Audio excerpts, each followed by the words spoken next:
Cidadania. Palavra com o pastor Davi Cabral.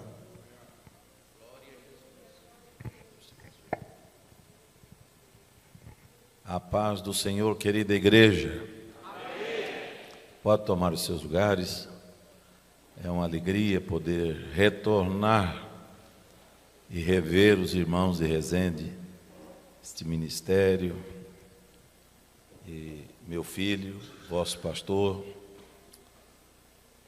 Principalmente falar de um assunto num momento tão delicado como esse que a nossa nação vive. O pastor Davi Júnior leu um dos trechos que a palavra de Deus recomenda nossa submissão e, em outras passagens, até colaboração com as autoridades constituídas.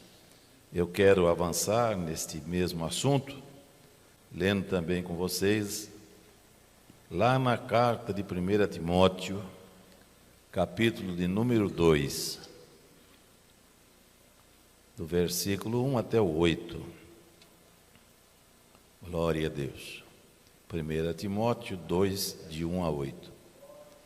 Admoesto-te, pois, antes de tudo, que se façam deprecações, orações e intercessões e ações de graças por todos os homens, pelos reis e por todos os que estão em eminência, para que tenhamos uma vida quieta e sossegada, em toda piedade e honestidade, porque isto é bom e agradável diante de Deus, nosso Salvador, que quer que todos os homens se salvem e venham ao conhecimento da verdade, porque há um só Deus e um só mediador entre Deus e os homens, Jesus Cristo, homem, o qual se deu a si mesmo em preço de redenção para todos, por todos, para servir de testemunho a seu tempo.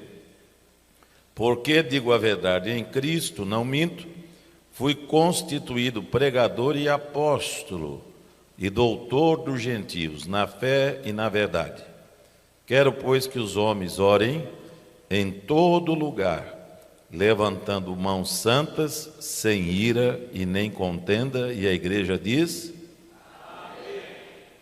Esse texto é tão importante, se nós fôssemos dissecá-lo, daqui além da nossa cidadania, como exercê-la e praticá-la para glorificar a Deus, há também versículos que põem por terra a doutrina da predestinação fatalista, defendida pelos calvinistas, e também põe por terra a figura que a Igreja Romana elevou como mediadora entre Deus e os homens, nossa irmã Maria, que está nos céus aguardando com a Igreja a glorificação da Igreja depois do arrebatamento.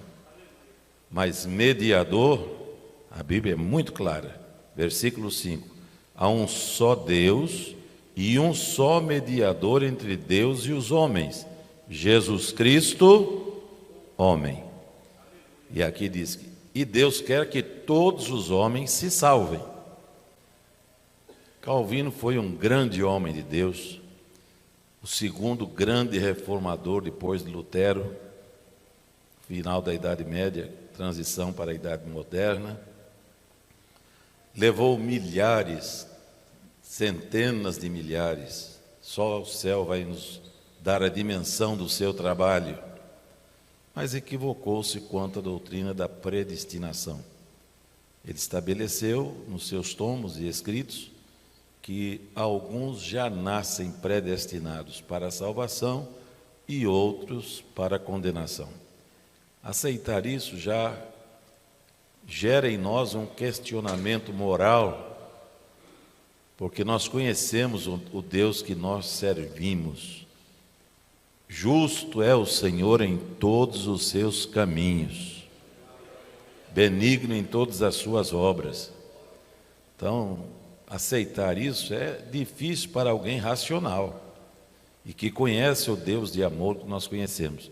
Aqui isso é posto, entre outras passagens correlatas, definitivamente sepulta-se esta ideia e esta doutrina equivocada. Nós cremos na predestinação porque a Bíblia fala na predestinação, mas não na predestinação fatalista. Nós cremos na predestinação como fruto da presciência de Deus. Deus é onipotente, onipresente e onisciente. Então, Ele está aqui agora, nós podemos senti-lo aqui conosco. Ontem Ele estava e Ele já está lá no amanhã nos aguardando. Então Ele já está vendo os que estão entrando pela porta, que escolheram aceitar a Jesus.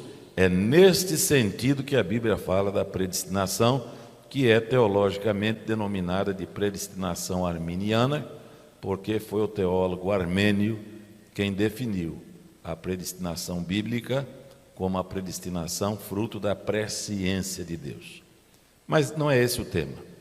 O tema aqui é a nossa cidadania como instrumento para glorificar a Deus. Uma coisa que muitos, nesses milênios de história humana, não tiveram o privilégio de ter, e que nós hoje temos e devemos saber como utilizar. A boa utilização da cidadania nos fará uma sociedade, já não só a igreja, mas a igreja é luz do mundo e sal da terra. Então a igreja recebe de Deus a bênção e ela esparge a luz ao seu redor, afastando as trevas, e salga, evitando a podridão. E é nesse sentido que a igreja não pode ficar omissa dentro de uma democracia do processo político que corresponde à democracia. A igreja tem que ter a consciência cidadã, que ela faz parte. Ela não pode fazer e não deve fazer política partidária, tomar partido, mas conscientização de cidadania e daqueles que defendem os mesmos princípios que ela defende, isso é obrigação da igreja. Aonde ela calou-se e foi omissa, as consequências chegaram terríveis. Por exemplo, na última Guerra Mundial, diante do que vinha acontecendo na Europa, no berço da igreja evangélica, no país onde nasceu Martinho Lutero e onde brotou a primeira igreja evangélica. Satanás é tão astuto que ele ataca aonde mais ele foi incomodado. Ali ali se projetou Hitler da Áustria, um país que depois foi anexado pela Alemanha, e nem é Alemanha, é considerado como os países da Commonwealth estão ligados ao Reino Unido, na figura do rei ou da rainha, mais da rainha que faleceu e foi sepultada há poucos dias atrás, por ser uma pessoa sui generis, uma mulher que teve cristã, crente. Eu pude ouvir parte da cerimônia fúnebre e o arcebispo da Catedral de São Paulo dizendo que depois da sua coroação, há 70 anos atrás, ela esperou a catedral esvaziar-se, ela não saiu na frente como era costume dos reis, mas quis ficar isolada, apenas os seus empregados e seguranças ficaram na porta, e ele mostrou um lugar assim ao lado do púlpito, porque as igrejas da Inglaterra são como as nossas aqui no Brasil, não tem imagem. A igreja anglicana sofreu toda a influência da reforma protestante, e ela é uma igreja evangélica, então não há imagens. E o arcebispo disse: olha, foi naquele canto que ela dobrou os seus joelhos e passou quase 1 hora pedindo a Deus graça e sabedoria para governar o seu povo. Por isso foi uma pessoa tão longeva, tão especial e tão benquista, porque a monarquia na Inglaterra é figurativa, não tem decisões de governo, mas ela, com seu carisma, e as nações que outrora foram colônias da Inglaterra, como o Canadá, a Austrália, 52 nações, não abriram mão de ter Elizabeth como sua rainha.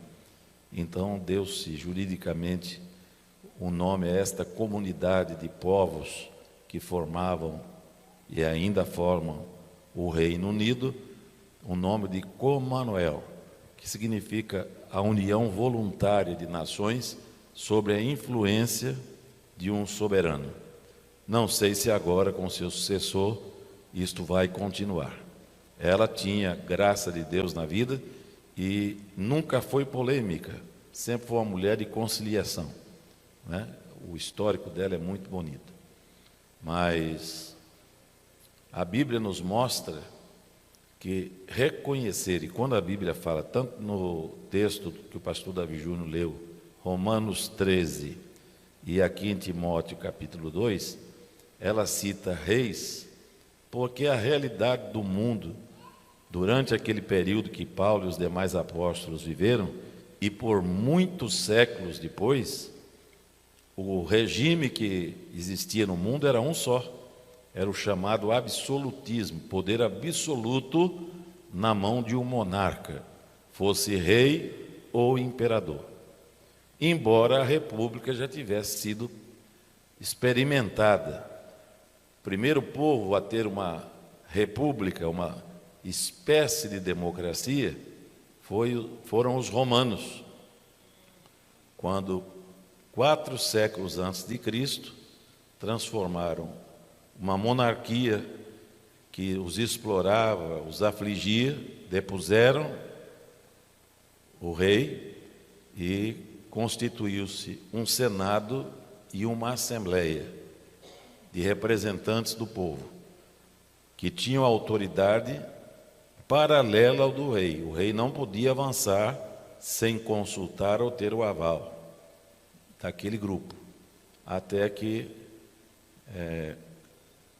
quando o imperador Marco Antônio morreu, o seu sucessor gradativamente conseguiu desconstruir a democracia na Itália, em Roma, e aonde o Império Romano, que foi o maior império que já existiu na Terra, dominava. Então voltou novamente a figura do absolutismo em toda a Itália e em todo o Império, em toda a Europa, todos os países conhecidos daquele período. E o absolutismo não deixava espaço para uma cidadania plena. A pessoa tinha alguns poucos direitos e muitos deveres, porque cidadania e república significa direitos e deveres equilibrados. A palavra cidadão foi cunhada pelos gregos, quando eles classificaram as pessoas que podiam comprar um imóvel dentro de uma cidade, a qual eles chamavam de polis. No grego, cidade é polis. Então, quem podia, só quem tinha muito dinheiro, comprar uma propriedade dentro dos muros protetores de uma cidade, era considerado civitas, no grego, que traduzido para o nosso idioma, deu origem à palavra cidadania, cidadão, que hoje também não se restringe só a quem mora na região urbana, mas a um cidadão que nasça nos limites geográficos de qualquer nação. Há nações cuja cidadania é exercida plenamente, conforme foi pensada. Há outras que vivem debaixo de regimes autoritários que limitam os direitos e aumentam muito os deveres e imposições. São países totalitários, lamentavelmente, em pleno século XXI, eles estão dominando novamente parte do planeta. Aqui na América Latina, só falta o Brasil e o Paraguai para se tornarem marxistas, porque o restante, segundo um projeto idealizado no final do governo Fernando Henrique Cardoso, fundou-se com os maiores líderes marxistas, e alguns ainda não eram líderes naquela época, mas vieram a se tornar depois, o chamado Foro de São Paulo, cuja visão é aniquilar com as nações, como são hoje, e criar uma nova geopolítica na América Latina, chamada de URSAL, União das Repúblicas Socialistas da América Latina. Para eles conseguirem o seu objetivo, está faltando dominar o Brasil e o Paraguai. Essas eleições de domingo agora, nós não vamos estar só elegendo um presidente, um governador, um senador, deputado federal e deputado estadual. Nas eleições de domingo agora, pelo qual tenho pedido a todos os cristãos que orem e jejuem, nós vamos estar decidindo se vamos continuar livres e democráticos ou se vamos nos submeter a esse projeto totalitário do marxismo, que eu vou falar mais sobre ele daqui a pouco,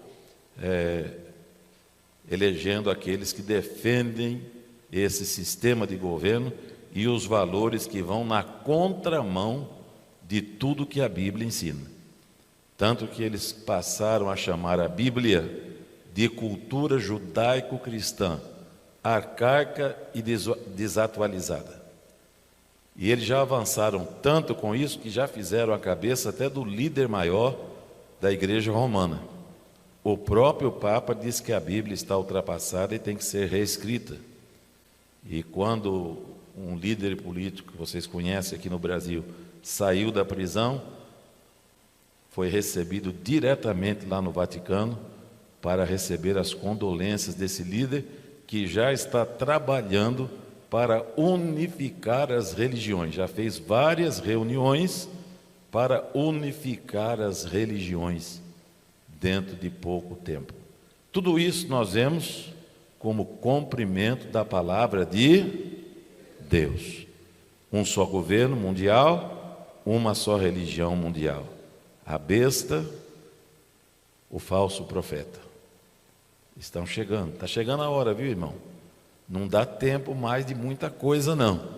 O arrebatamento está às portas.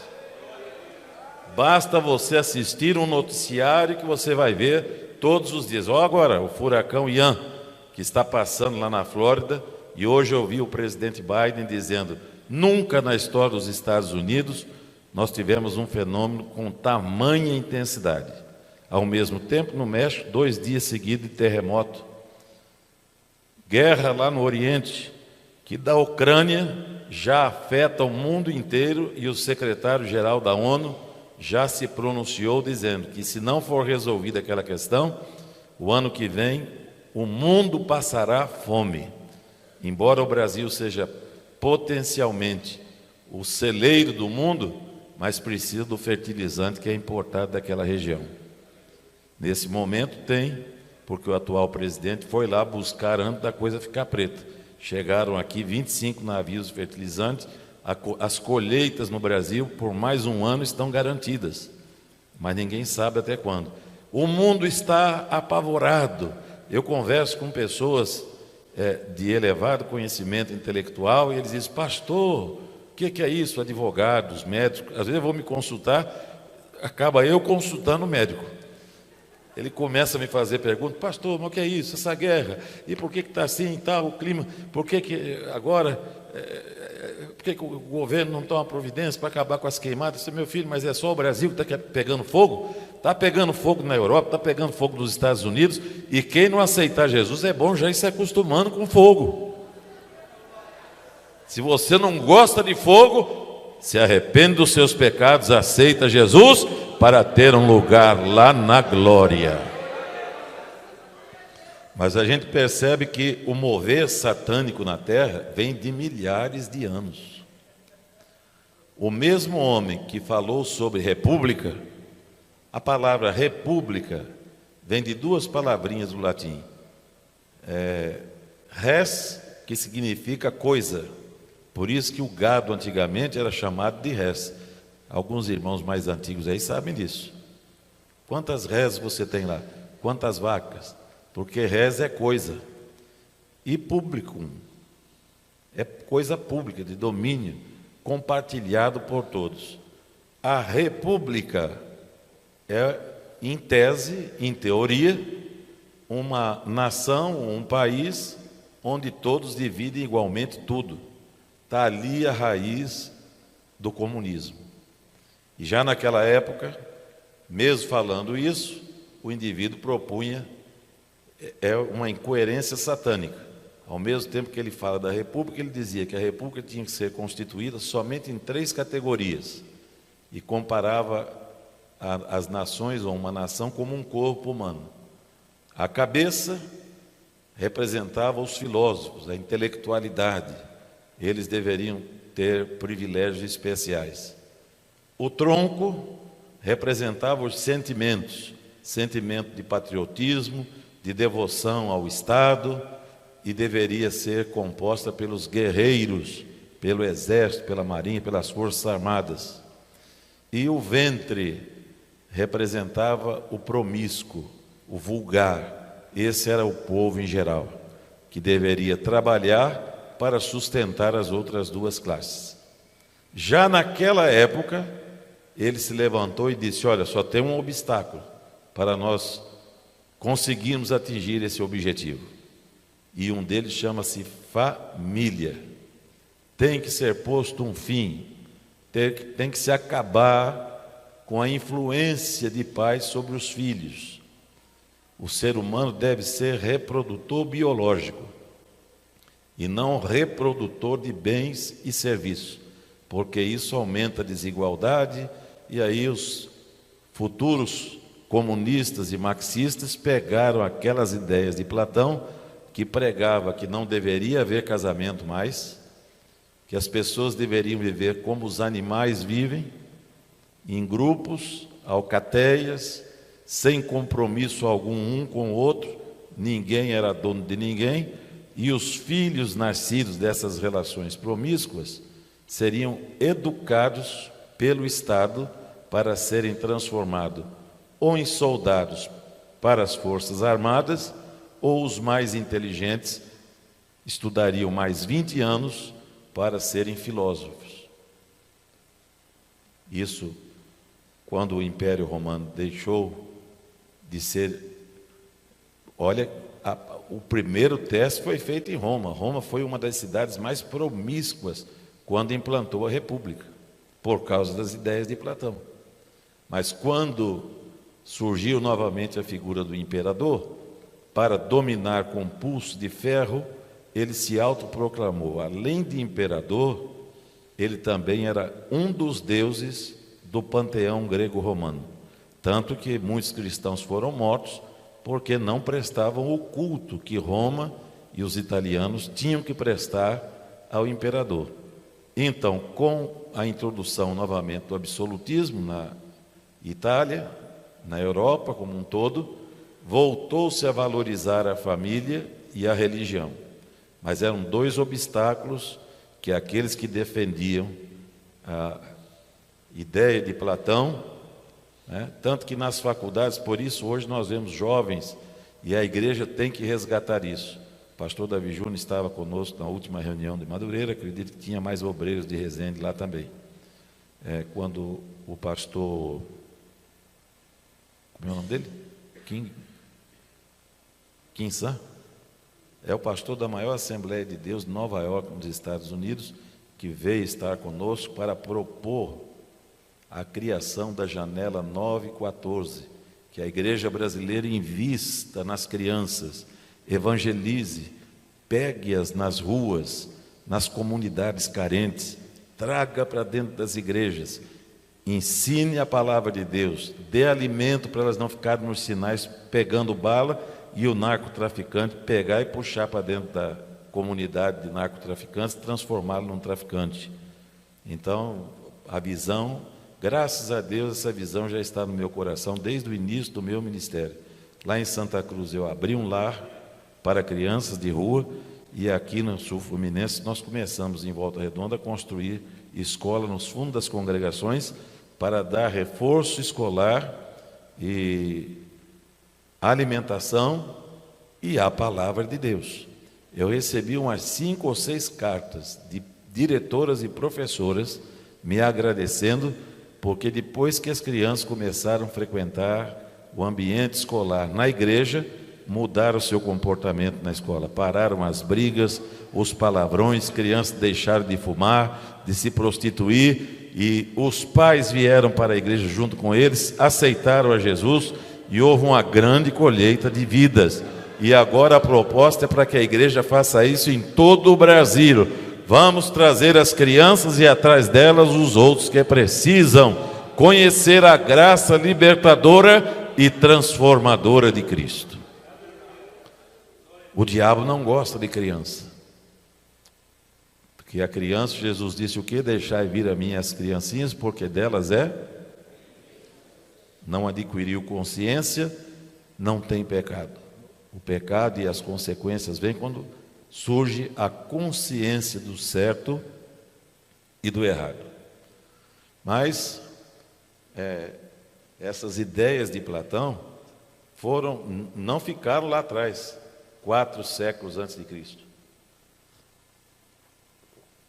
Elas vêm caminhando. A igreja cristã começou a perder a sua essência no ano 380. Se alguém falar com você, não, a igreja católica foi a igreja que Jesus Cristo fundou, mostra isso na Bíblia. Jesus não fundou religião. Jesus disse, eu sou o caminho, a verdade e a vida. Ninguém vem ao Pai a não ser por... Então, sabendo da tendência dos homens de monopolizar as coisas, Jesus jamais ia fundar uma instituição que ela pudesse depois querer monopolizar a entrada no céu. Os cristãos primitivos cresceram, se espalharam, pregando só uma coisa: Jesus, Jesus, Jesus. Paulo e Silas, lá em Filipos, viram aquela mulher endemoniada, expulsaram o demônio, apanharam, foram presos, perto da meia-noite, oravam e cantavam hino de louvores a Deus, e os outros presos os escutavam. Deus estendeu sua mão, derramou o poder, o cárcere sacudiu, as portas da prisão se abriram. O carcereiro, quando viu aquilo, tirou a espada para se matar, porque a lei romana exigia, se um carcereiro deixasse um prisioneiro escapar, era vida por vida. E o pior não era isso, na proporção, na quantidade de pessoas que escapassem, seriam um número de pessoas mortas na sua família. Por isso que o carcereiro se desesperou, tirou a espada e pensou em matar-se, porque se ele fosse preso e não desse conta dos presos que fugiam, ele seria o último a morrer. Ele ia assistir a espada cortando o pescoço da sua esposa, dos seus filhos, pais e irmãos, quantos parentes na proporção dos que fugiram. Por isso que quando ele viu as portas abertas, ele se desesperou, tirou a espada, mas Paulo escutou o barulho da bainha, da espada saindo de dentro daquela bainha de aço. Paulo pôs a cabeça para fora e disse, rapaz, o que você vai fazer? Ele olhou assustado e disse, você não conhece a lei romana? Paulo disse, fique calmo que estamos todos nós aqui.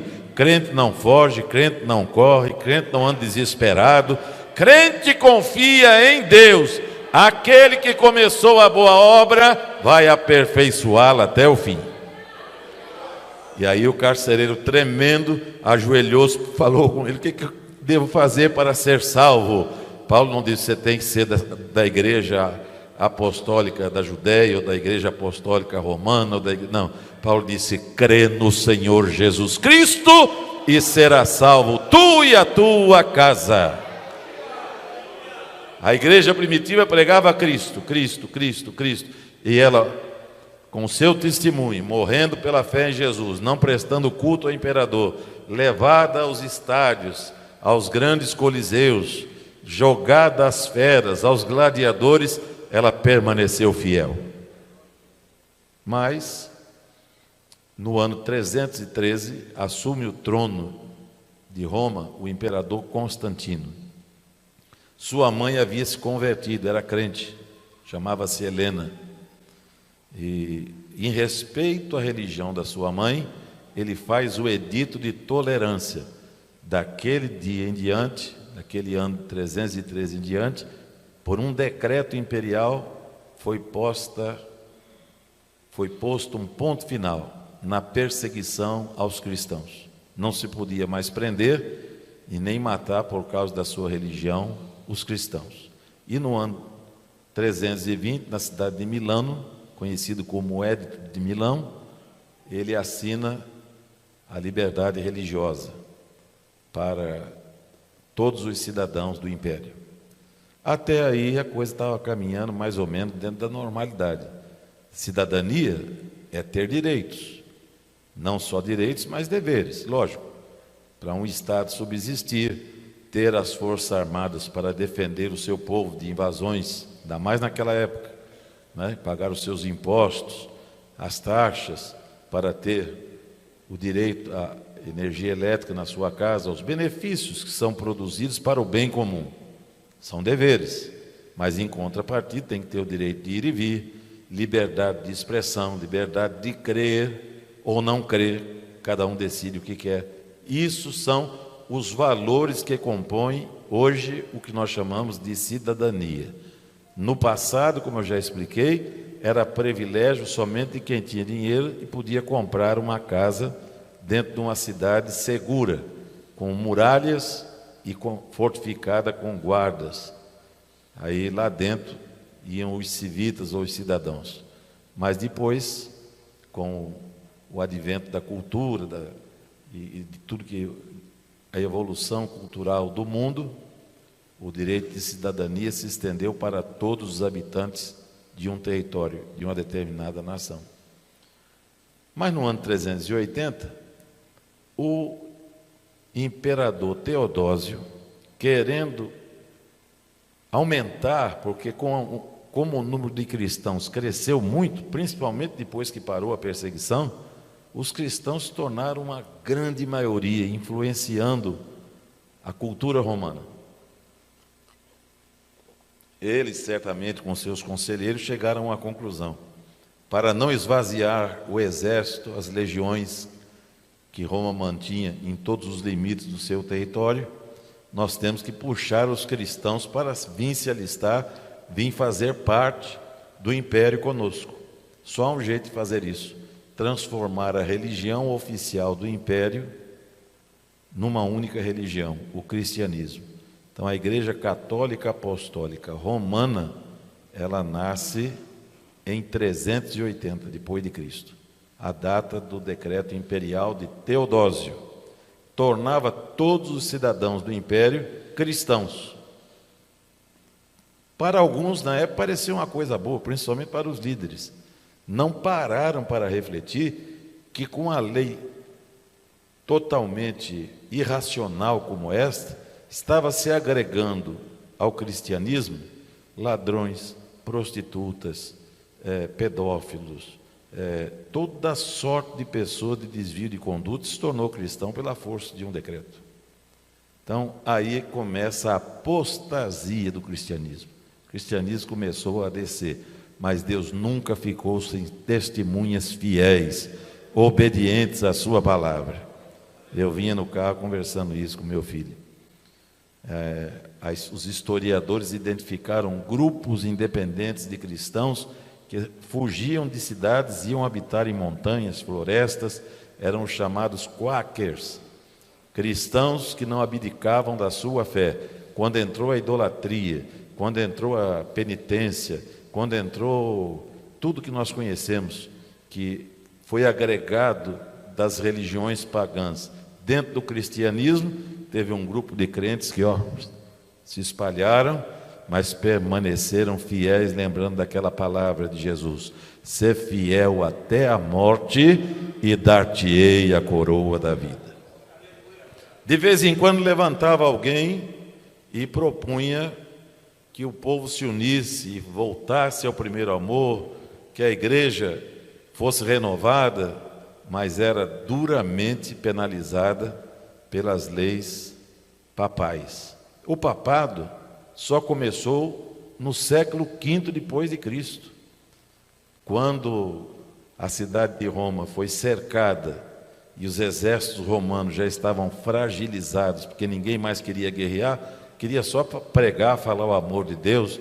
Então o império se enfraqueceu com o crescimento do cristianismo.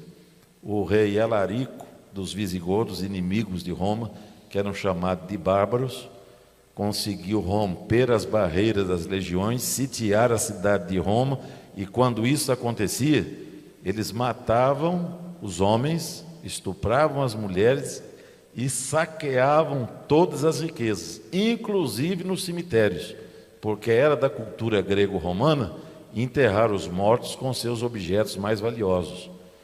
Assim descobriram as catacumbas de Roma, que nós tivemos o privilégio de visitar. São mais de 300 quilômetros de túneis escavados até 20 metros abaixo do solo, porque a igreja descobriu que os romanos eram supersticiosos e tinham medo do fantasma dos mortos. Então, o único lugar que eles podiam fazer culto sem serem presos, perseguidos, levados ao Coliseu, era fazer culto no cemitério. Então, fizeram aqueles túneis e enterrando os crentes dos dois lados das paredes. Tem local que tem até 5 sepulturas, uma em cima da outra, e lá não aparecia ninguém da guarda pretoriana, nem da legião romana. Cemitério, não queremos nada com defunto, nós temos medo de fantasma. E os crentes passaram quase 250 anos cultuando a Deus, não num templo lindo e bonito como este, mas lá embaixo. Por isso que lá no capítulo 11 de Hebreus, a Bíblia diz: das entranhas da terra adoravam e serviam a Deus. Nossa geração não pode falhar, meu irmão, minha irmã. Para o Evangelho chegar até aqui onde nós estamos, temos essa liberdade. O preço foi muito alto. Não pode ser eu e você que vamos deixar de herança para os nossos filhos e netos uma irreflexão ou a falta de consciência cristã. Nós não podemos nos aliar a quem pensa diferente da palavra de Deus. É por isso que marxismo e cristianismo não se misturam. A pessoa não tem como ser marxista e ser cristão, porque o marxismo, que vem da palavra Karl Marx, o nome de um judeu revoltado que escreveu O Capital, e ele pegou todas aquelas ideias de Platão, que até então haviam ficado suprimidas, e escreveu nesse seu livro que a religião era o ópio do povo, que a religião enganava as pessoas para que as classes aristocráticas pudessem massacrar o povo, que a família era o princípio da propriedade privada, porque não só gerava filhos biologicamente, mas também os treinava para serem conquistadores, adquirirem suas casas, seu patrimônio. Ora, qual é o pai que não quer ver os seus filhos bem? Então ele trabalhou isso, e isso foi também alvo de estudo de outros pensadores, tudo depois que Martinho Lutero quebrou a corrente que o Vaticano manteve durante 1.200 anos em cima da Europa. Quando Alarico sitiou Roma, quem foi mediar com ele para não massacrar o povo, levasse os bens, levasse o ouro, levasse as joias, levasse a prata, foi o bispo de Roma. Isso está na história. Inclusive, eu comprei o livro da própria editora do Vaticano. Tem vários idiomas, inclusive português. Do lado da prisão onde esteve preso o apóstolo Paulo, o Mar Merítio. Tem lá uma loja da editora do Vaticano, eu comprei a História dos Papas. Até antes do Império Romano cair, todos os líderes cristãos, não só da cidade de Roma, mas espalhados na Europa, eram chamados de bispos. Mas com a mediação do bispo de Roma, para não haver o massacre, começaram a chamá-lo de Papa, o pai de todos. Também o bispo de Roma já vinha reivindicando uma posição de supremacia, porque Roma era a capital do império. então ele exigia que tivesse um cargo acima dos demais. Isso foi resistido pelos principais teólogos e pais da igreja, mas em 476 depois de Cristo, acabou o Império Romano. Alarico entra em Roma, saqueia a cidade, só não há um derramamento de sangue maior, porque o bispo de Roma interveio, e aí, logo depois, 476, o primeiro papa, o primeiro bispo a ser chamado de papa, foi Gregório I, logo no século seguinte, 520, 525, aparece o título de papa, que não está na Bíblia, não existe na Bíblia. E ele passou mesmo a comandar não só a igreja, mas também agora tornou-se quase que um prefeito da cidade de Roma e das províncias. E foi assim até que houve outra invasão. No século VIII, um outro líder dos povos chamados bárbaros, que eram os alemães, que eram chamados de germânicos, os franceses, que eram chamados de francos ou galeses, aqueles povos europeus que se revoltavam contra o domínio de Roma sobre eles. Então, outro líder chamado Odoacro, esse veio com um grande exército e o objetivo dele era corrigir o erro de Alarico, que não aniquilou, não matou. Ele ia fazer uma devassa. Só que o rei dos francos, hoje França, chamado Carlos Magno, era católico roxo.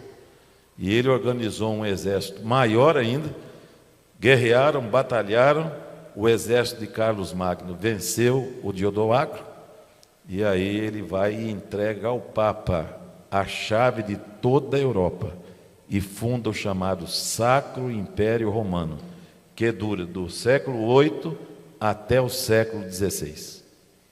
Nenhum rei se assentava no trono sem um cardeal designado pelo Papa como seu representante para jogar a água, fazer o sinal da cruz e dar a bênção papal. Se o governante se insurgisse contra o Papa, era excomungado. Os mais antigos, que hoje tem poucos, se bem que eu não sou tão antigo e peguei esse tempo, mas no passado, eu ainda como criança, a palavra que o católico mais tinha medo era ser excomungado, porque a vida de um excomungado não valia nada. A lei papal criou a lei da excomunhão, que é a mesma coisa de excluído, que nós usamos nas nossas igrejas.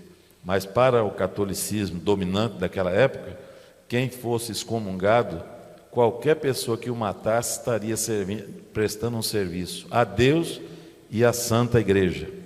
Então, nem os guarda-costas do indivíduo ele podia confiar mais. E assim, o Vaticano dominou a Europa, mas os abusos foram tantos que o povo ia se revoltando, vendo a incoerência. O povo não tinha acesso à Bíblia, até porque ela não existia na forma como nós a temos hoje. Eram 66 rolos guardados ou escritos manualmente, livros enormes que eram escritos manualmente. Não havia a imprensa. Então, isso facilitou o domínio. Uma das coisas que propiciou o sucesso da Reforma Protestante no ano de 1517 foi que, em 1450, Gutenberg, 1453, ele inventa a imprensa, o prelo, para imprimir livros rapidamente. Lutero traduz a Bíblia do alemão, do latim para o alemão. Porções do Novo Testamento primeiro foram distribuídas e o povo foi se convertendo em massa. E quando o Papa soube disso, Leão X, que era o Papa da época, ele ficou muito irado, porque a explosão da Reforma Protestante se deveu a uma iniciativa do Papa Leão X, que criou o perdão dos pecados pela criação da chamada indulgência. Estavam construindo aquela monumental Catedral de São Pedro, que existe até hoje em Roma, riquíssima, muito ouro do Brasil, da América Latina, ornamenta aquele templo colossal. E ele então mandou um dos seus cardeais, chamado João Tetzel, andar pelos países da Europa pregando a indulgência. Quem pagasse pelo pecado do seu pai, dos seus pais, avós, antepassados, ou dos seus filhos, e o seu próprio, se ele quisesse ficar garantido para o céu, o valor da salvação tinha que ser pago em moedas de ouro. E com isso eles arrecadaram muito dinheiro para terminar aquela construção. Mas quando entraram na Alemanha, encontraram lá um sacerdote católico romano, da linha dos agostinianos, chamado Martinho Lutero, que era teólogo e também tinha se formado em direito, e lendo a Bíblia, ele viu que só se pode alcançar a salvação pela fé. O justo pela fé viverá. Pela graça sois salvos, isso não vem de vós, é dom de Deus. E ele enfrentou Tetzel na Catedral de Wittenberg. Disse: não, aqui você não vai pregar essa besteira, não. Aqui ninguém vai jogar dinheiro. Se quiser pedir oferta para mandar voluntariamente. E o Papa considerou essa atitude de Lutero uma desobediência. É fato que a notícia, a fofoca até chegar lá, não era tão rápida como é hoje. Mas Lutero viu que a partir daquele dia que ele resistiu a Tetzel, a cabeça dele já não valeria mais nada. Então ele prega na porta da Catedral de Wittenberg as 95 teses, 95 pontos em que a igreja havia se afastado da Bíblia. E ele defendia a reforma. Ele nunca propôs uma divisão do cristianismo. Ele propunha a reforma da igreja como um todo. Mas o Papa ficou irado, não estava acostumado a ser desobedecido, e mandou ao imperador Carlos V da Alemanha que proibisse imediatamente aquela manifestação de fé independente. Mas já estava começando no mundo um processo de democracia de novo. Depois de Roma, não havia sido aplicado praticamente em outro lugar nenhum da terra. Mas os senhores feudais, donos das propriedades onde se criavam os rebanhos de gado, ovelha, para alimentar a nação, e os agricultores que plantavam, normalmente era um homem muito rico, e eles, como o imperador ia aumentando a carga de imposto, não só na Alemanha, mas em todos os países onde a monarquia existia, eles se organizaram e criaram um parlamento e criaram leis. Daquele momento em diante, essas manifestações contra o abuso dos reis já começou desde o século XII. Por acaso, também o mesmo século onde começaram movimentos maiores do que os quáqueres faziam às escondidas, fugindo, se isolando. No século XII, um rico pregador de Lyon, na França, começa a pregar o Evangelho baseado na palavra de Deus. Conhecereis a verdade e a verdade vos libertará. Era Pedro Valdo, o homem que teve coragem de enfrentar todo um sistema governamental e religioso. E esse trabalho, esse avivamento de Pedro Valdo, alcançou tantas milhares de pessoas no sul da França e no norte da Itália, que até hoje existe na Itália e no sul da França grandes catedrais da igreja valdesa, que levou o seu nome. Ele foi preso e queimado vivo, mas o trabalho feito por ele permanece de pé ainda hoje. Aliás, a nossa igreja, Assembleia de Deus, Ministério de Madureira, na cidade de Torino, começou dentro de uma igrejinha pequenininha, valdesa, que nós alugamos. Eles faziam culto só domingo de manhã. Quando os irmãos brasileiros chegaram lá, precisavam fazer culto, não, a gente aluga para nós o resto dos dias, que a gente vai manter tudo limpinho, pintado, vamos cuidar da manutenção, ainda vamos pagar aluguel. Eles, ainda mais italiano, ofereceu, daquela época era lira italiana. Alugamos, e eu cheguei a participar com os primeiros 20 crentes. Hoje a igreja em Torino deve ter aproximadamente uns 400 a 500 crentes. Você pode dar um glória a Deus? Então, o trabalho de Pedro Valdo tem que ser reconhecido, bem como o trabalho do reformador de Florença. Esse foi mais corajoso ainda, porque Florença está a poucos quilômetros de Roma. Mas o homem de Deus, cheio do Espírito Santo, ninguém pode deter o crente revestido de poder.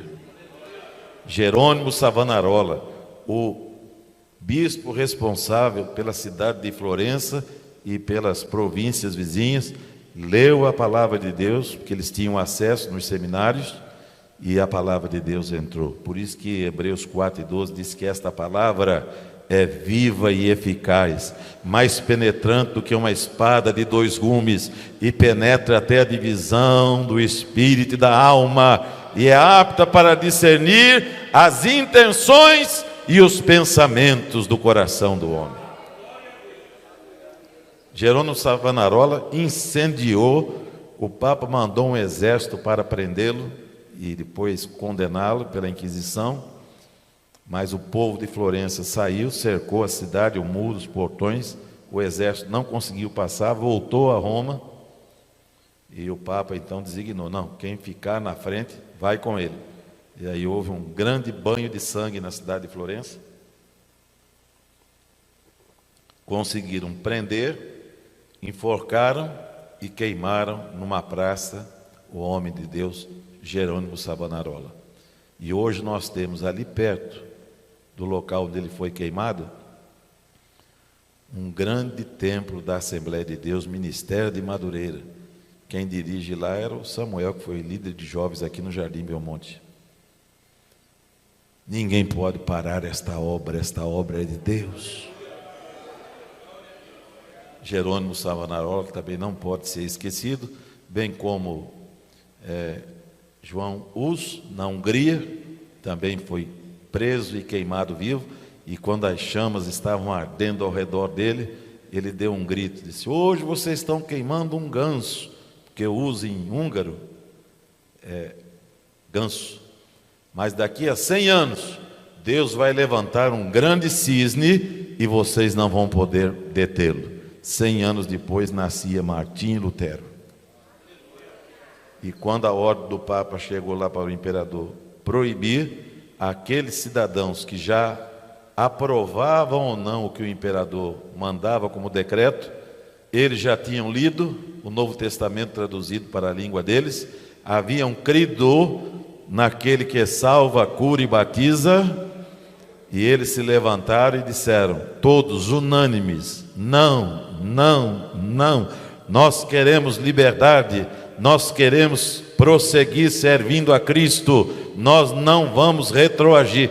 Protestaram contra a lei do imperador e por isso nós temos até hoje o honroso nome de protestantes. Os irmãos estão vendo como é que as coisas vão se ligando na história? Só que depois que Martim Lutero conseguiu, e o imperador mandou dizer ao Papa, agora o povo aqui quer ser luterano, seguir a Lutero. A Alemanha foi o primeiro país a sair debaixo das garras dos grilhões do Vaticano. E os outros reis em volta começaram a olhar. A Alemanha começou a se desenvolver economicamente, começou a prosperar, porque prosperar é uma consequência. Por isso que nós não somos a favor de estar fazendo campanha de prosperidade, pregando prosperidade.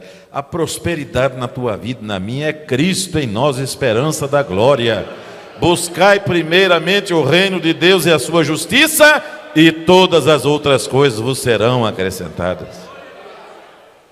Mas os outros reis, vendo que o rei Carlos V ganhou, foi a liberdade com o surgimento da igreja evangélica, então na Suíça, o rei da Suíça apoiou o reformador Calvino, Zwinglio, e outros reformadores, pregadores cheios do Espírito Santo foram se levantando. Na França, Hugo, os crentes eram chamados de huguenotes. Na Escócia, onde nasceu a igreja presbiteriana, e assim os protestantes foram se multiplicando. A própria igreja da Holanda, quando a Holanda invadiu o Brasil em 1630, não era a igreja católica, era a igreja reformada holandesa. Foi a primeira igreja a se estabelecer no Brasil. Pena que ela só ficou aqui 24 anos, porque em 1654 os portugueses pagaram índios e caboclos, descendentes de portugueses e índios, formaram um exército e expulsaram os holandeses que foram embora. a bênção bateu no Brasil e subiu, porque a primeira sinagoga das Américas foi construída em Recife, quando lá governava Maurício de Nassau, o governador deixado aqui pelos holandeses. Eles, fugindo da Inquisição de Portugal e Espanha, fundaram o judaísmo aqui no Brasil, construíram a primeira sinagoga, que hoje pode ser visitada, as suas ruínas. E quando os portugueses conseguiram expulsar os holandeses, que eram protestantes, os 3 primeiros navios que saíram fugidos com medo da Inquisição romana foram os 3 navios de judeus. E para onde eles foram, pastor Davi? Subiram o Oceano Atlântico pela costa, passaram pelo Caribe, Flórida, foram subindo até onde está hoje a cidade de Nova York. Eles fundaram lá com o nome de New Amsterdã, Nova Amsterdã, porque eles vieram da cultura holandesa. Então, o primeiro nome de Nova York foi Nova Amsterdã, depois batizada ou rebatizada de Nova York. O que tem a ver isso com o nosso estudo? Abençoarei os que te e amaldiçoarei os que te. Aonde está o centro econômico do planeta hoje? Bolsa de Valores, Dow Jones e Nasdaq, que controla a economia do mundo inteiro. Porque aonde chega um descendente de Abraão, a bênção de Deus chega também. E nós não tivemos que esperar muitos anos para termos liberdade religiosa no Brasil. Enquanto isso, a Europa está pegando fogo. As igrejas evangélicas se multiplicando, só Portugal e Espanha permaneceram fiéis ao Vaticano. As demais nações da Europa, todas se transformaram em protestantes. A Inglaterra, uma grande potência daquela época, que tinha a maior marinha do Ocidente, através de João Wycliffe e Tyndale, e do primeiro-ministro britânico da época, Oliver Cromwell, transformou a Inglaterra numa potência. E quando o rei de Portugal teve que fugir de Portugal por causa da invasão de Napoleão, rei da França, quem trouxe ele em segurança, atravessando o Oceano Atlântico, porque a esquadra portuguesa não tinha como fazer frente aos navios franceses, que eram maiores e mais velozes, e então eles pediram ajuda, socorro, e a Inglaterra mandou esse reforço. Mas só que vieram para cá, muitos ingleses que vieram com a corte portuguesa, resolveram morar. Quem não se encanta com esse país chamado Brasil, não é? E aí exigiram do rei Dom João liberdade para eles continuarem cultuando a Deus, sem imagem, sem aquelas doutrinas pagãs que haviam se infiltrado no romanismo. E aí, em 1809, o rei Dom João faz igual Constantino, o edito de tolerância religiosa no Brasil. Os primeiros cultos no Brasil foram feitos aqui na rua, esqueci o nome da rua, fica ali perto onde é o Sambódromo hoje. Ali está a primeira igreja evangélica levantada no Brasil. Meu irmão, aí começaram a chegar, depois da igreja anglicana, que foi a primeira, os batistas souberam mandar os missionários congregacionais, presbiterianos, todas essas igrejas mais antigas, fruto da reforma protestante, mandaram missionários, começaram a evangelizar o Brasil. Os batistas começaram na Bahia, os congregacionais em Petrópolis. Quando eu falei que as cidades gregas chamavam polis, olha a influência da cultura até hoje. Para homenagear o imperador, foi dado o nome da cidade lá no alto da serra de Petrópolis, cidade de Pedro. Para homenagear a esposa do imperador, foi dado o nome Teresópolis, cidade de Teresa. Estão entendendo? Tudo que a gente fala está respaldado pela história. E com a chegada dessas igrejas, perseguição muito forte de um país predominantemente católico romano, Deus olhou e disse: está andando muito devagar, é um país muito grande, eu vou mandar fogo e fogo pentecostal. A República é proclamada em novembro de 1889, em janeiro de 1990, menos de 2 meses depois, da lavra do maior advogado já nascido em solo brasileiro, Rui Barbosa, é feito o decreto 119A, que separa a Igreja Católica do Estado e dá liberdade de culto, liberdade de expressão, liberdade de religião ampla e irreparável. Primeira lei que nós tivemos no Brasil. Eu estou falando isso para conscientizar aqueles que ainda têm alguma dúvida do porquê que a igreja não pode se afastar. Porque Deus usa, e nós lemos o texto básico aqui, orai por todos, principalmente pelos que estão em eminência. Naquela época eram reis, hoje são os presidentes. Porque monarquia hoje poucas nações têm, e as poucas que têm, elas não funcionam. Não existe mais na monarquia o poder de Estado e de governo. Só existe poder de representação do Estado, mas o governo sempre tem um primeiro-ministro, né? Se nós temos liberdade aqui no Brasil, o preço foi alto. Quando a notícia chega que o Brasil está aberto, o Espírito Santo fala com 2 jovens, na casa, numa vigília, na casa de um irmão chamado Adolfo Udim, chamando-os para a obra missionária. E disse na profecia o irmão Udim: vocês vão para uma cidade por nome Belém, num lugar chamado Pará. Quando terminaram aquela oração, aquela profecia, eles foram procurar no mapa onde é que estava, e acharam lá no norte do Brasil. Primeiro eles pensaram que Belém era lá na Palestina, mas como o Espírito Santo falou Pará, eles foram procurar juntos e viram que não era aquela Belém onde Jesus nasceu, mas era a Belém do Pará brasileira. Chegaram aqui em 18 de novembro de 1910, Gunnar Vingre e Daniel Berg, com $100 no bolso. Não tinham dinheiro para pagar um restaurante, tinham que comer mangas que caíam maduras dos pés de Belém. Mas, cheios do Espírito Santo, pregaram: Jesus não mudou, Ele continua a salvar, a curar e a batizar com o Espírito Santo. E em 18 de junho de 1911, nasce a Assembleia de Deus no Brasil. Então, aí, graças a Deus, milhões foram alcançados.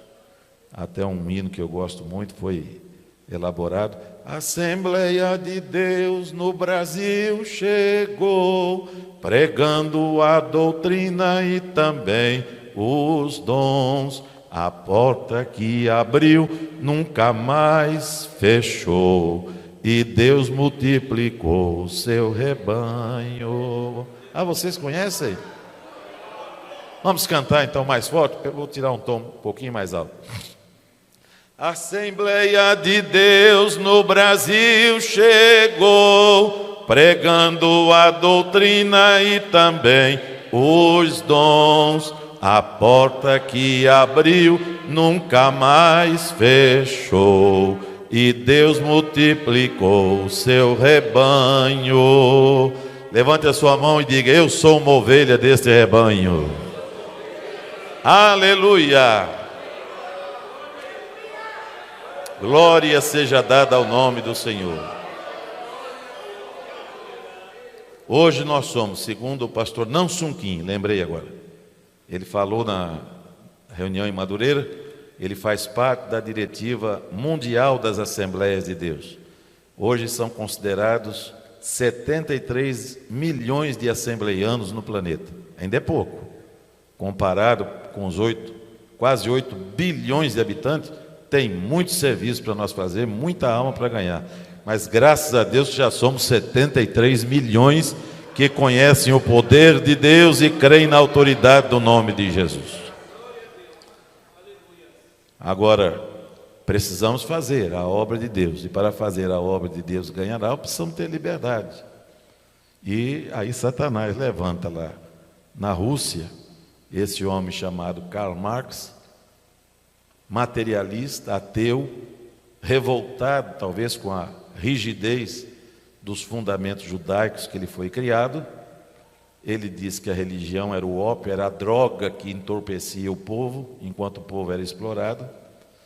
Também pegou as ideias de Platão e trouxe, ainda ampliou.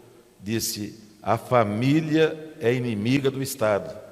Enquanto tiver um pai dentro de casa, ensinando os filhos a pensarem no futuro, adquirir patrimônio, nunca vamos poder implantar a nossa visão socialista, comunista.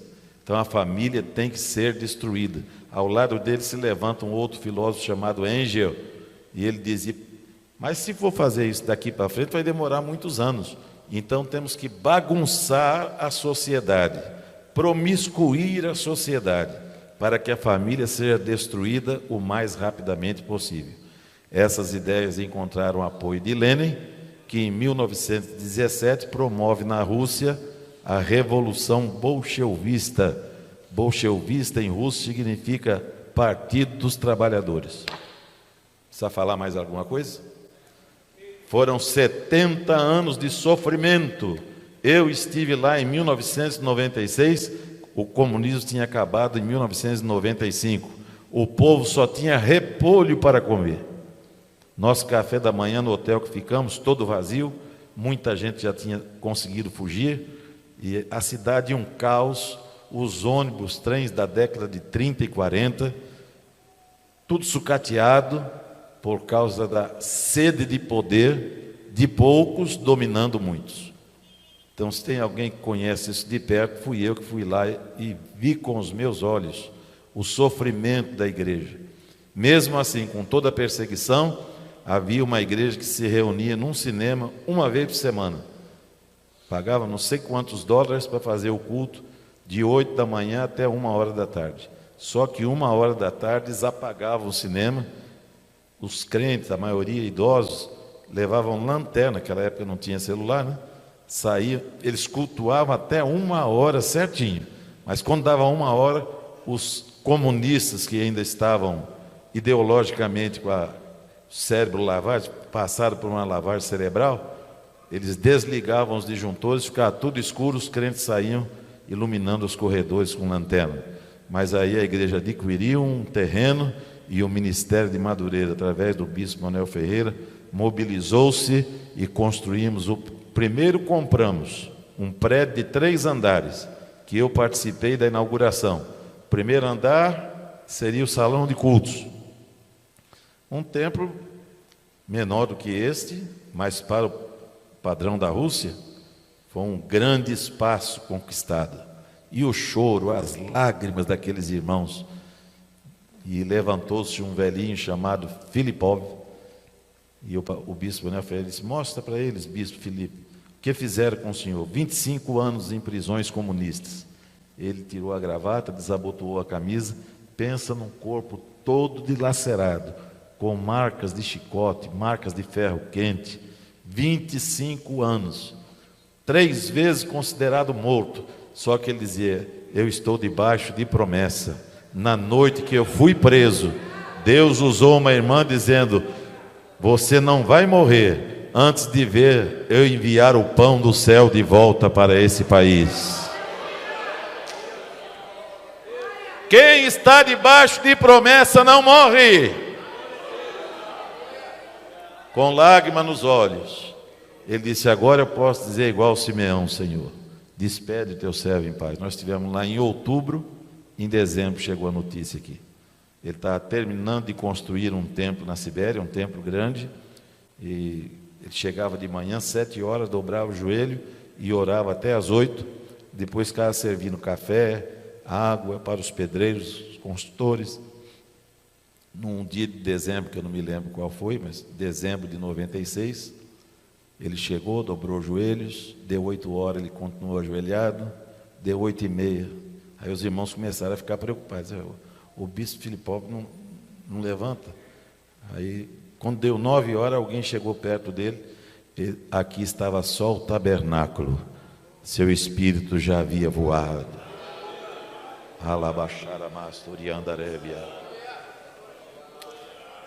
Sofreu, mas não negou este nome nem esta fé. Só que enquanto todo mundo pensou que o comunismo tinha desaparecido, porque a Rússia, a antiga União Soviética, diluiu-se, olha eles querendo implantar o comunismo aqui na América Latina, URSAL, União das Repúblicas Socialistas da América Latina. E olha o que está acontecendo na Venezuela, no Chile, na Argentina, aonde esse povo chega é igual gafanhoto, queimam igrejas, prendem líderes, e por aí vai. Só que agora a causa que os motiva é maior, e eles têm apoio do movimento globalista. O que é isso, pastor? O que o senhor está falando? Os intelectuais juntaram-se aos milionários, Bill Gates e outras famílias, Kennedy, nos Estados Unidos, na Europa, estão vendo que o meio ambiente está se degradando rápido, que a mudança climática é uma realidade cada vez maior. Fizeram projeções matemáticas que, se a população do planeta não diminuir, a partir de 2030 o mundo entrará em crise. Não haverá alimento para todos, nem água para todos. O mundo terá chegado aos 10 bilhões de habitantes. É por isso que eles apoiam tudo que é contra o que nós pregamos. Quando eles apoiam o movimento LGBTQIA+, eles estão querendo que pessoas tenham relações sexuais com pessoas do mesmo sexo, porque esse tipo de relação não gera novos seres humanos. É por isso que, de uma hora para outra, esse movimento ganhou apoio político, econômico, da mídia. Hoje, eles são quase endeusados aí fora. E tem dinheiro de fora chegando e daqui também. Eles querem restringir. Por que estão a favor do aborto? Porque cada aborto, uma criança morre, uma boca a menos para comer e para beber. Por que estão querendo a ideologia de gênero implantada nas escolas? Porque as crianças são propensas a agrupamentos sociais enquanto crianças do mesmo sexo. Pode ver que nas escolas as crianças juntam o grupinho das meninas e o grupinho dos meninos. Então, eles erotizando as crianças, o processo homossexual vai começar na infância, para que lá na frente eles não venham a ter o desejo natural dado por Deus de formar uma família e se casar um homem com uma mulher. Então, tudo que nós estamos vendo acontecer tem um propósito satânico. E essa linha política que defende isso vem dos quintos dos infernos. A igreja, o cristão que é cristão. Como é que a pessoa diz ser cristão e vai votar em alguém que defende o aborto? A liberação das drogas, porque a droga aniquila o cérebro, facilita a lavagem cerebral para a pessoa ser dominada pelo sistema. Tudo que eles estão pregando é porque o arrebatamento da igreja está chegando. Mas quem quer ser arrebatado não pode compartilhar. Você tem cidadania terrestre, mas tem também a cidadania celestial. Então não há como a igreja ficar omissa. Se não fosse a bancada evangélica no Brasil, que hoje passa de 100, já tinha passado essas porcarias todas, que já vem de anos que eles estão lutando. Quem não se lembra do PNDH 4, que já queria legalizar isso? A cartilha, quando o senhor Haddad era ministro da Educação do governo Lula, foram feitas 6 milhões de cartilhas para erotizar a criança, até a simulação de sexo, através de um orifício na folha da cartilha, foi feito propositalmente. Como ele não foi eleito na última eleição, graças a Deus, o governo que entrou passou a colocar os nossos valores como prioridade: Deus, pátria, Deus, família e pátria, ou Deus, pátria e família. Foram incineradas aquelas 6 milhões de cartilhas. Lá em Seropédica, quando eu estou pastoreando, nós tivemos problema. Um irmão que exercia o cargo de vereador teve que ameaçar entrar na justiça, que as cartilhas chegaram aí para lá. Mas aí o prefeito, para não bater de frente com a igreja, resolveu recolher, mandou o secretário de Educação recolher tudo e devolver para o Ministério da Educação, e depois o parlamento, respaldado pelo judiciário, mandou incinerar aquelas 6 cartilhas. Então, meu irmão, cristianismo e marxismo, vocês entenderam agora o que eu falei? Cristianismo e marxismo não podem conviver no mesmo espaço. Não tem como a pessoa se dizer cristão e se dizer marxista, ou se identificar com alguém que não tem os nossos valores, mas valores satânicos e diabólicos. Defende droga, defende aborto, defende erotização de criança, pedofilia e relações de pessoas do mesmo sexo. Romanos capítulo 1, a Bíblia diz que Deus os abominou e os entregou aos seus próprios desejos, porque ignoraram a palavra de Deus e foram após as suas próprias concupiscências. Mas aqui está um povo lavado e remido no sangue do Cordeiro. Nós temos que orar. Sua oração é importante, minha irmã, meu irmão, e domingo, se possível, tire a parte da manhã toda em jejum, para que não vejamos este movimento de doutrina política dominar o Brasil. Que o Brasil continue sendo um país cristão, berço de missionários para o mundo. Como eu falei, nós somos 73 milhões de assembleianos, mas o mundo tem 7 bilhões, quase 8 bilhões de habitantes. Nós ainda temos alguma coisa a fazer para a obra de Deus. E se Deus nos der essa oportunidade, a igreja brasileira, inclusive com esse trabalho de crianças, nós vamos formatar, discipular, preparar missionários para a Ásia, para o Oriente, para todas as partes, até os confins da terra, pregando que Jesus salva, cura, liberta, batiza e tem uma morada no céu para aqueles que o servem. Ore machara basturiandarebia. Coloque-se de pé. Aleluia. O rei está voltando. O rei está voltando. A trombeta está soando. O meu nome a chamar. O rei está voltando. O rei está voltando. Aleluia. Ele vem.